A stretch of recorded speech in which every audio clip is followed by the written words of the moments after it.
сәлеметсіңдер ме отыр? Староста бүгін сабақта кім бар? Жақсы отыр ғой. Ал сабағымызды бастайық. Үй жұмысын ашыңдар, үй жұмысын бір тексеріп шығайық.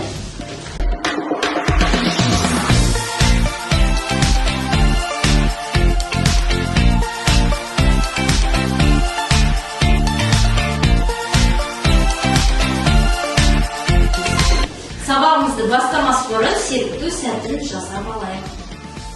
Сендерде мына жерде қазір видео көрсетіледі, сол видеодағы іс-әрекеттерді қайталауларың керек.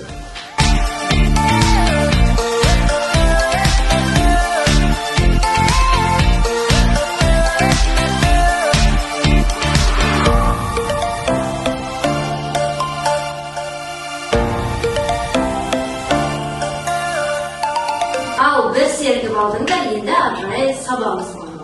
Бүгін біздегі тақырып гүлдердің құрылысы, тозаңдану түрлері, қосарлы ұрықтану және де қосарлы ұрықтанудың биологиялық маңызы.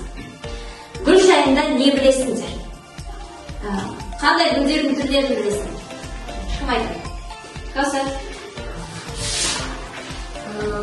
Роза, жоржи, слив. Жақсы, отырамай. Аяулым?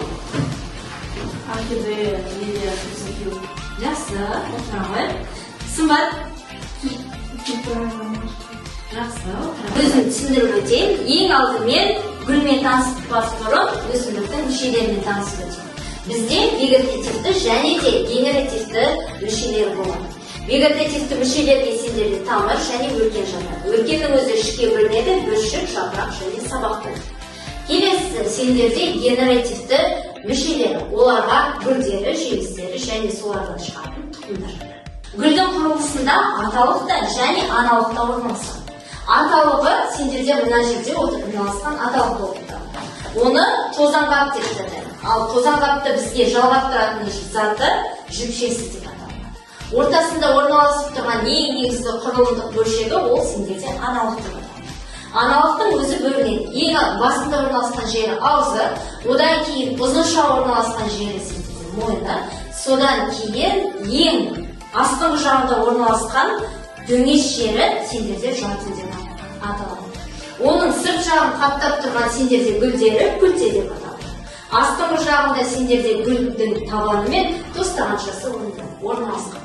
Тостағаншасы сендерде гүлді берік ұстап тұруға ең негізгі қызмет атқаратын мүше болып табылады.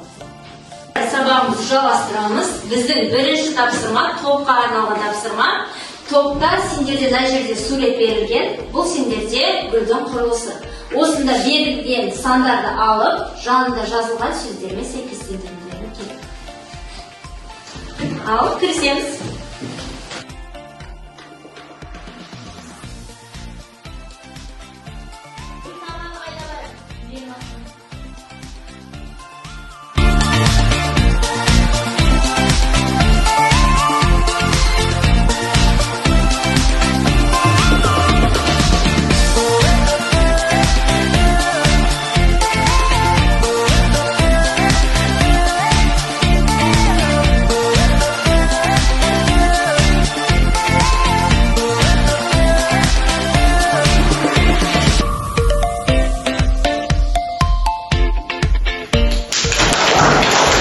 Сабағымызды қорытындылау мақсатында жеке жұмыс орындаймыз. Жеке жұмысты біз QZIS платформасында орындаймыз.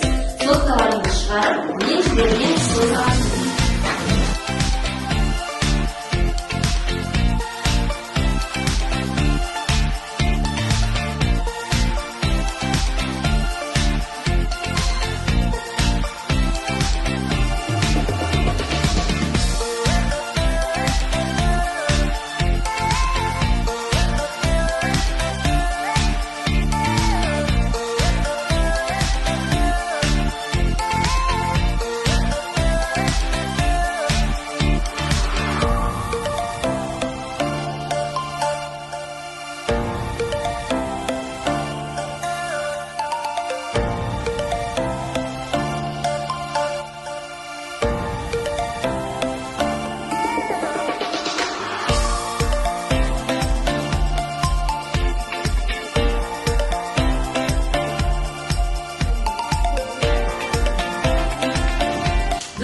сабақты қорытындылау мақсатында көңілді қарындаштар әдісімен тәмамдайық. Мына жерден өздеріңе ұнаған қарындашты таңдап, соған байланысты маған кері байланыстырыңыз. Бұл сабақта күннің құрылысын береді.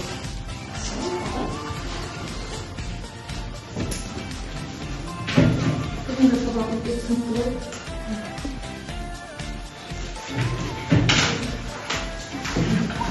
Бүгінгі сабақ өте қызықты болып, мен және күнді достар өте көп екенін білдім.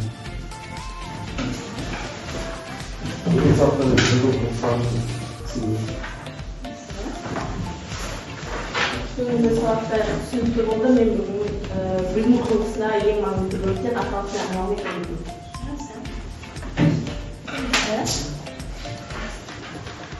Бүгінгі сабақта гүлдің құрылысын түсіндім. Бүгін мен гүлдің құрылысы туралы толығырақ Маған сабақ өте қызықты болды. Мен барлық үшін. Бүгінгі сабақ өте түсінікті әрі қызықты. Бүгінгі сабақ маған қатты ұнады. Мен барлығын түсіндім. Бүгінгі сабақ қызықты болды. Бүгінгі сабақта гүлдің құрылыстарын білдім. Бүгінгі сабақ өте қызықты болды. Мен гүлдің құрылыстарын білдім. Қызықты болды.